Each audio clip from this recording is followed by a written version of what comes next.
नमस्कार किसान साथियों, इंडियन टेक्निकल फार्मिंग चैनल में आज आपका स्वागत है। जहां पर बात होती है केवल और केवल किसान की।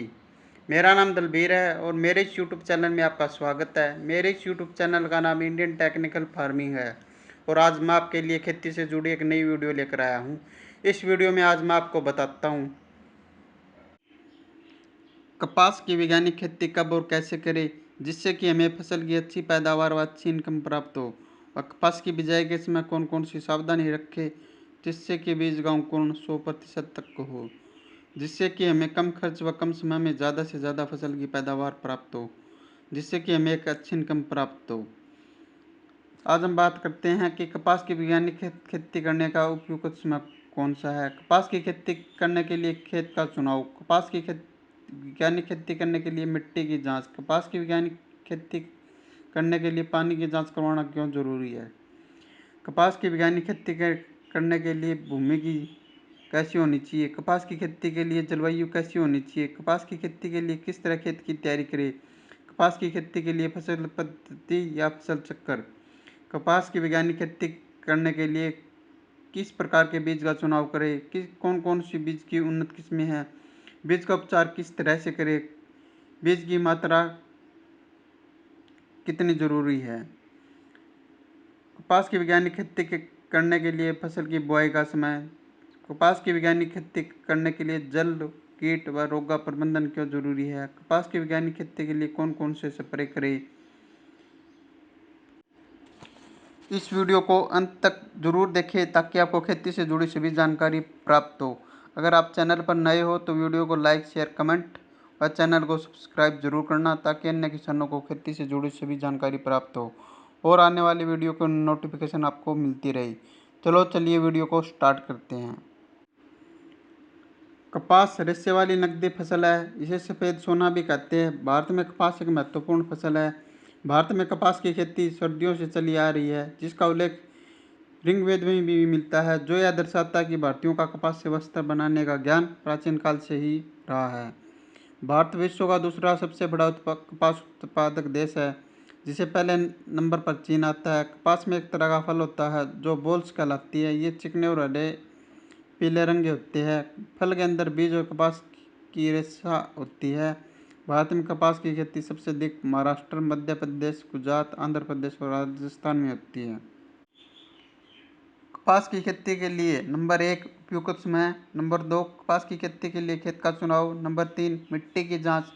नंबर 4 पानी की जांच। नंबर 5 कपास की खेती के लिए भूमि। नंबर 6 जलवायु। नंबर 7 खेत की तैयारी।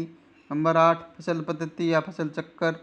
नंबर 9 कपास की खेती के लिए बीज का चुनाव, बीज की उन्नत किस्में, बीज का उपचार व बीज की मात्रा। नंबर 10 फसल की बिजाई या फसल की बुआई। नंबर 11 फसल की बुआई सिंचित तथा असिंचित क्षेत्रों में। नंबर 12 खरपतवार की रोकथाम। नंबर 13 30 दिन बाद सिंचाई, फिर निराई, फिर गुड़ाई, फिर 30 दिन बाद सिंचाई या फिर वर्षा आधारित, फिर खाद का प्रबंधन, फिर जल का प्रबंधन, फिर कीट व रोग का प्रबंधन। मोनो टाटा आसाटाप, इमिडाक्लोप्रिड इत्यादि का स्प्रे करें। फल फूलों की वृद्धि के लिए प्लानोफिक्स कल्टार जैसे टॉनिक का ही इस्तेमाल करें। फिर चुनाई। नंबर 1 उपयुक्त समय। कपास की बिजाई का उपयुक्त समय अप्रैल व मई महीना होता है। बाजार में कपास की बहुत सी वैरायटियाँ उपलब्ध होती है। अप्रैल महीने में बिजाई के लिए अगत्य वैरायटी व 15 मई के बाद हम पछेती वैरायटी का ही चुनाव करते हैं। नंबर 2 खेत का चुनाव। इसके बाद हम कपास की बिजाई के लिए हम खेत का चुनाव करते हैं। अगर पहले उस खेत में सरसों की बिजाई की थी तो सरसों के फन्नों को रोटावेटर की सहायता से 1-2 बार अच्छी तरह से जुताई कर दे ताकि सरसों के फन्ने अच्छी तरह से मिट्टी में मिल जाए। फिर आप हैरो की सहायता से 1-2 बार अच्छी तरह से जुताई कर दे। फिर आप लेजर लेवलर की सहायता से खेत को समतल कर दें ताकि खेत की सिंचाई अच्छी तरीके से हो सके। नंबर 3 मिट्टी की जांच। सबसे पहले अपने खेत की मिट्टी की जांच करवा ली, जिससे हमें यह पता चल जाता है कि मिट्टी में किन किन पोषक तत्वों की कमी है और खेत की मिट्टी किन किन फसलों के लिए उपयुक्त है और इस मिट्टी में कौन कौन सी फसलें उगाई जा सकती है, जैसे गेहूँ, चना, अरहर, सरसों, राया, बरसीन, गन्ना, आलू, मक्का, बाजरा, कपास इत्यादि। मिट्टी की जांच से हमें यह पता चल जाता है कि इसका पीएच मान कितना है। पानी की जांच। अगर आप फसल की बिजाई के लिए नहरी पानी का इस्तेमाल करते हो तो यह सभी प्रकार की फसलों के लिए अच्छा है और इसमें बीज का गुण 100% तक हो जाता है। अगर आप ट्यूबवेल के पानी से फसलों की बिजाई करते हो तो आप इस ट्यूबवेल के पानी की जांच करवा लें।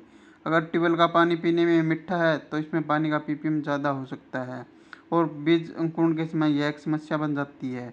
अगर पानी का पीपीएम 1000 से कम है और यह सभी प्रकार की फसलों के लिए अच्छा है और इसमें बीज का अंकुरण 100% तक हो जाता है। अगर पानी का पीपीएम 1000 से ज़्यादा है तो इसमें बीज का अंकुरण सही तरीके से नहीं हो पाता, इसलिए पानी की जांच करवाना बहुत ज़रूरी है। खेत की तैयारी व गोबर की खाद। अगर आप खेत में गोबर की खाद का इस्तेमाल करते हो तो 8 से 10 ट्रॉली 1 एकड़ के लिए पर्याप्त रहती है। गोबर की खाद जमीन में अच्छी तरह बिखेर कर जमीन को समतल कर देना चाहिए। सिंचाई, बत्तर, जुताई, कल्टीवेटर, सुहागा।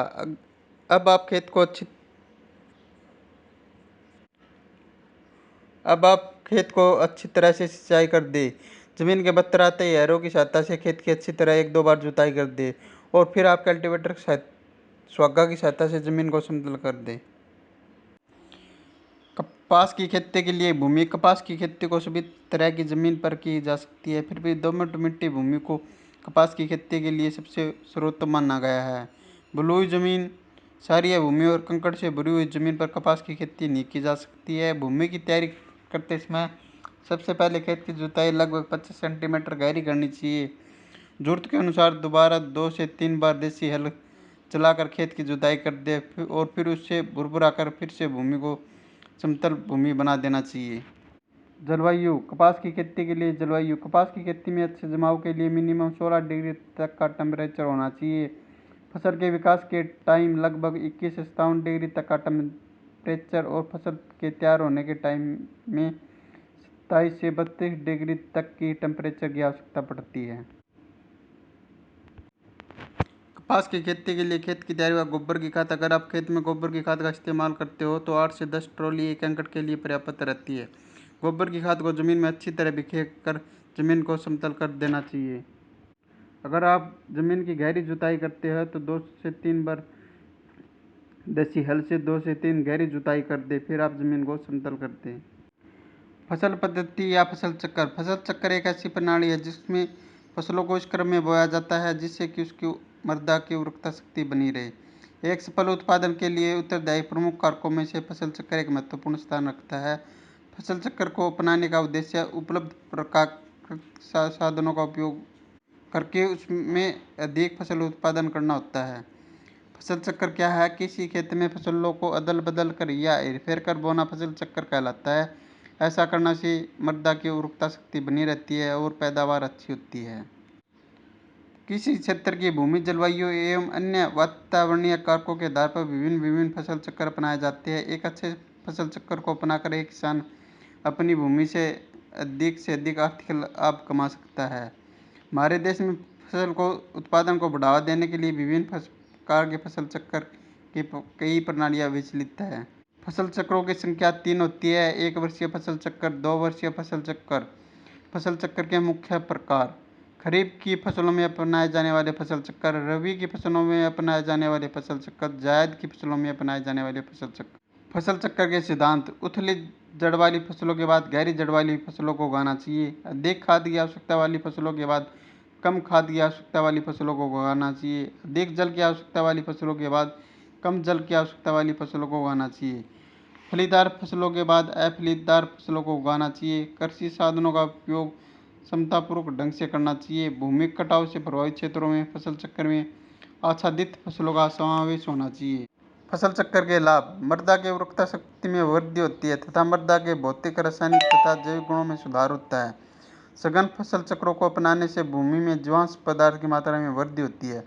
उचित फसल चक्र को अपनाने से भूमि में पनपने वाले विभिन्न बीमारियों के प्रभाव में कमी आती है। फसल चक्र अपनाने से कीटों तथा खरपतवारों पर भी नियंत्रित होता है। एक उत्तम फसल चक्र की निम्नलिखित विशेषताएं होती है। एक उत्तम फसल चक्र प्रति इकाई क्षेत्रफल में अधिक आर्थिक लाभ देता है। कृषि प्रक्षेत्र पर उपलब्ध कृषि श्रमिक के कार्यों को उचित प्रकार से वितरण रहता है। एक फसल चक्र से उन्हें वर्ष भर लगातार रोजगार उपलब्ध होता रहता है। भूमि की किस्म, धरातल तथा इसके प्रयोग को ध्यान में रखकर फसलों का समावेश एक अच्छे फसल चक्र की मुख्य विशेषताएं होती है। फसल चक्र में दलहनी फसलों को सम्मिलित करना चाहिए, जिससे भूमि में नाइट्रोजन तथा जीवाश्म पदार्थों की वृद्धि होती है। ऐसी फसलों को उगाना चाहिए जिसके फसलों के रोग तथा उनमें लगने वाले कीड़ों आदि पर प्रभावशाली नियंत्रण संभव हो सके। फसल चक्र में अधिक लाभ देने वाली फसलों का समावेश करना चाहिए। जिन क्षेत्रों में मृदा कटाव की समस्या होती है वहाँ पर आच्छादन फसलों को उगाना चाहिए। इन फसलों की भूपरीक्षण संबंधी आवश्यकताएं कम से कम होनी चाहिए। कृषि प्रक्षेत्र पर गहरी जड़ वाली तथा उथली जड़ वाली फसलों का समावेश फसल चक्र में करना चाहिए। पशुओं को चारे की आपूर्ति के लिए चारे वाली फसलों को सम्मिलित करना भी आवश्यक होता है। कपास की खेती के लिए बीज का चुनाव, बीज की किस्म या वैरायटी, बीज का उपचार तथा बीज की मात्रा। हमें अपने खेत में फसल की बिजाई करते समय ऐसे बीज का चुनाव करते हैं जो अपने क्षेत्र या एरिया के हिसाब से ठीक हो। बीज का चुनाव करते समय हमें मिट्टी, समय व पानी के अनुसार ही बीज का चुनाव करना होता है, क्योंकि दोमट मिट्टी के लिए अलग, रेतीली ज़मीन के लिए अलग अलग वैरायटियाँ आती है। बीज की वैरायटी, हमें एक ऐसी वैरायटी का चुनाव करना होता है जो हमारे क्षेत्र व ज़मीन व पानी के हिसाब से ज़्यादा उत्पादन देती हो। हमें एक ऐसी कंपनी के बीज का चुनाव करना होता है जो कंपनी सरकार के द्वारा रजिस्टर्ड हो, जैसे राशि, यूएस इत्यादि। बीज खरीदते समय बीज का पक्का बिल अवश्य लेना चाहिए, जिससे कि बीज के डुप्लीकेट होने के चांस कम होते हो। बीज का चुनाव, हम बीमारी की रोकथाम के लिए हम बीज का उपचार करते हैं, जिसे हम FIR भी कहते हैं, जिससे हम फंगिसाइड, इंसेक्टिसाइड व राइजोबियम कल्चर भी कहते हैं। सबसे पहले हम बीज को फंगिसाइड दवाइयों से उपचार करते हैं, जिसे हम फंगस की रोकथाम के लिए करते हैं। फिर हम इंसेक्टिसाइड से उपचार करते हैं, जिसे हम इंसेक्ट की बीमारी की रोकथाम के लिए करते हैं। फिर हम राइजोबियम कल्चर से उपचार करते हैं, जो कि हमारी पैदावार बढ़ाने में मदद करता है। बीज की मात्रा, हम कपास की बिजाई के लिए एक खेत में 2 पैकेट की बिजाई करते हैं।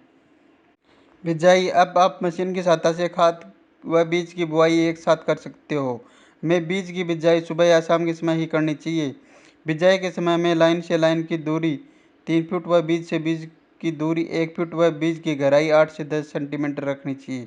बिजाई के समय बीज गिल्ली मिट्टी में ही डलना चाहिए और इसके ऊपर 5 से 6 सेंटीमीटर जमीन की परत चढ़ जानी चाहिए। फसल की बुआई तथा असिंचित क्षेत्रों में, अगर आप फसल की बिजाई नहरी पानी से करते हो तो इसे हम सिंचित क्षेत्र कहते हैं। अगर आप वर्षाधारित क्षेत्रों में कपास की खेती करते हो तो इसे हम कपास की खेती असिंचित क्षेत्रों में कहते हैं। कपास की खेती सिंचित तथा असिंचित दोनों क्षेत्रों में की जाती है। सिंचित क्षेत्रों में इसका उत्पादन ज़्यादा होता है, असिंचित क्षेत्रों में इसका उत्पादन कम होता है। यह वर्षा पर निर्भर करता है। खरपतवार की रोकथाम, अगर आप खरपतवार की रोकथाम के लिए स्प्रे करते हो तो पेंडामेलिथियान 30% EC का बिजाई के तुरंत बाद छिड़काव कर दे। इससे खरपतवार नहीं उगेगी। खरपतवार के लिए पेंडामेलिथियान 30% EC को 500 मिलीलीटर दवाई को 250 लीटर पानी में घोल बनाकर 1 एकड़ में इसका स्प्रे कर दे। स्प्रे के समय खेत में नमी होना बहुत ज़रूरी है। कपास की बिजाई के 30 दिन बाद कपास की फसल सिंचाई के योग्य हो जाती है। अब आप खेत की हल्की सिंचाई कर सकते हो। कपास की बिजाई के 30 दिन बाद खेत में खरपतवार भी उगने शुरू हो जाते हैं। सिंचाई के तुरंत बाद आप खेत की निराई व गुड़ाई कर दें। सिंचाई के बाद जमीन के बत्तर आते ही आप खेत में खाद की बिजाई कर दें। 1 एकड़ के लिए 30 किलो DAP, 20 किलो पोटास व 15 से 20 किलो यूरिया की आप बिजाई कर सकते हो। इसके 30 दिन बाद फिर आप खेत की सिंचाई कर दो, या फिर आप वर्षा हो जाए तो खेत की सिंचाई न करें। जल प्रबंधन, कपास की खेती के लिए जल का प्रबंधन होना भी बहुत ज़रूरी होता है, क्योंकि अगर बारिश ज़्यादा हो जाए तो खेत में पानी इकट्ठा हो जाता है, जिससे खेत में ज़्यादा बीमारी आ सकती है। इसलिए जल का प्रबंधन भी होना बहुत ज़रूरी होता है, क्योंकि कपास की फसल ज़्यादा पानी को नहीं मानती है। कपास की खेती के लिए निराई गुड़ाई, पहली निराई गुड़ाई अंकुरण के 15 से 20 या 20 से 25 दिन के बाद करनी चाहिए। वहीं यदि फसल में सिंचाई की जरूरत पड़ रही है तो हल्की सिंचाई करनी चाहिए। इससे कीट व रोग का असर कम रहता है एवं अच्छी पैदावार होती है। कपास की फसल में लगने वाले प्रमुख कीट। गुलाबी सुंडी। कपास की फसल के लिए अगर कोई सबसे बड़ा दुश्मन कीट है तो वह गुलाबी सुंडी है, जो अपना पूरा जीवन उसके पौधे पर बिताता है। यह कपास के छोटे पौधे, कली व फूल को नुकसान पहुंचाकर फसल को नष्ट कर देता है। इसका प्रकोप हर साल होता है। इसका प्रबंधन। इसके नियंत्रण के लिए कोरोमंडल के कीटनाशक फेंडाल 50% इसी का छिड़काव करें। फेंडाल एक बहुआयामी कीटनाशक है। यह कीड़े पर लंबे समय तक नियंत्रण रखता है। इसके अलावा इसमें तेज तीखी गंध होती है, जो वयस्क कीट को अंडा देने से रोकती है। फेंडाल के बारे में अधिक जानकारी के लिए अपने नज़दीकी डॉक्टर से संपर्क करें। सफ़ेद मक्खी। यह कीट दिखने में पीले रंग का होता है, लेकिन इसका सफ़ेद मोम जैसा पाउडर से ढका हुआ होता है। यह पौधों की पत्तियों पर एक चिपचिपा तरल पदार्थ छोड़ता है एवं पत्तियों का रस चूसता है। सफ़ेद मक्खी की रोकथाम। सफ़ेद मक्खी कीट के प्रबंधन के लिए कोरोमंडल का फिनियो कीटनाशक का उपयोग करें। फिनियो में दो अनोखे कीटनाशकों की जोड़ी है, जो कि दो विभिन्न कार्यशैली से काम करते हैं। इसके अलावा यह पाइटोटॉनिक प्रभाव से युक्त है, जिसमें कीटों को तुरंत एवं लंबे समय तक कार्य करने की यह सफ़ेद मक्खी के सभी चरणों जैसे अंडा, निप, वयस्क को एक बार में समाधान उपलब्ध करवाता है। इसकी प्रति एकड़ 400 से 500 मिलीमीटर की मात्रा की जरूरत पड़ती है। यह बेहद कोमल कीट होता है, जो दिखने में मटमैले रंग का होता है। महू कीट कपास की पत्तियों को खुरचकर उसका रंग चूस लेता है। इसके बाद पत्तियों पर एक चिपचिपा पदार्थ छोड़ देता है। प्रबंधन। इस कीट की रोकथाम के लिए कोरोमंडल की फिनियो कीटनाशक का छिड़काव करें। यह कीटनाशक कीटों को तुरंत और लंबे समय तक नष्ट करने में कारगर है। तेला कीट। काले रंग का यह कीट पौधों की पत्तियों को खुरचकर उसका रस पी जाता है। इसकी रोकथाम के लिए फिनियो कीटनाशक का प्रयोग करें। यह रस चूसक कीट है, जो कि कपास की फसलों को अत्यधिक नुकसान पहुंचाता है। इसकी रोकथाम के लिए फिनियो कीटनाशक का ही प्रयोग करें। हरा मच्छर। यह दिखने में 5 भुजाएं और पीले रंग का होता है। इस कीट के आंखों के पंखों पर काला धब्बा पाया जाता है, जो कि कपास की शिशु एवं वयस्क अवस्था में पत्तियों का रस चूसता है, जिससे पत्तियां पीली पड़कर सूखने लगती है। प्रबंधन। इस कीट के प्रबंधन के लिए पूरे खेत में प्रति एकड़ 10 पीले प्रपंच लगाना चाहिए। इसके अलावा 5 मिलीमीटर नीम तेल को 1 मिलीमीटर टिनोपोल या